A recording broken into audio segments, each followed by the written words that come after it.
అందరికీ welcome back to my channel. వంకాయతో ఈ రెసిపీని ఎప్పుడైనా ట్రై చేస్తారా? ఒక్కసారి ట్రై చేయండి, సూపర్ ఉంటుంది. ముందుగా నేనైతే తెల్ల వంకాయలని ఒక ఉల్లిపాయ పచ్చిమిరకాయని తీసుకున్నాను. వంకాయనైతే ఇలా 1/2 ఇంచ్ కంటే మందంగా ఉండే విధంగా ఇలా లేయర్స్గా కట్ చేసుకొని పక్కన పెట్టేసుకున్నాను.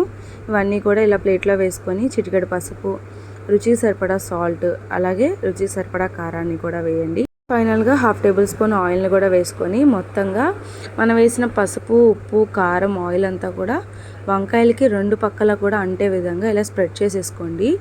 మనం ఎందుకు ఇలా స్ప్రెడ్ చేస్తున్నామంటే వంకాయ అనేది కట్ చేసిన వెంటనే కలర్ చేంజ్ అయిపోయి కండ్రెక్కిపోతుంది అనమాట.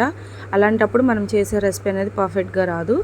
అందుకనే ఎప్పుడైతే మనం వంకాయలని కట్ చేసామో వెంటనే ఇలా ఉప్పు, కారం, పసుపు, ఆయిల్ అనేది అప్లై చేసేసేయాలి. అప్పుడు ఫ్రెష్గా ఉంటుంది. ఇప్పుడు ఉల్లిపాయ పచ్చిమిర్చిని కూడా కట్ చేసి పక్కన పెట్టుకొని స్టవ్ వెలిగించి బాండి పెట్టి వంకాయ ముక్కలు రెండు వైపులా తిప్పుతూ వేయించుకోండి, కొంచెం గోల్డెన్ బ్రౌన్ కలర్ వచ్చేదాకా. ఇప్పుడు రోలుని తీసుకొని జీలకర్ర, మెంతులు, ఆవాలు 1 టేబుల్ స్పూన్ తీసుకొని మంచిగా కచ్చపిచ్చగా దంచేసుకొని పక్కన పెట్టుకొని ఒక 2 కప్పులు పెరుగుని వాటర్ పోసి మరి మజ్జిగలాగా పల్చగా కాకుండా అలా తిక్కుగా కాకుండా మజ్జిగ పులుసుకి ఎలాగో అలా చేసుకొని పక్కన పెట్టుకోండి.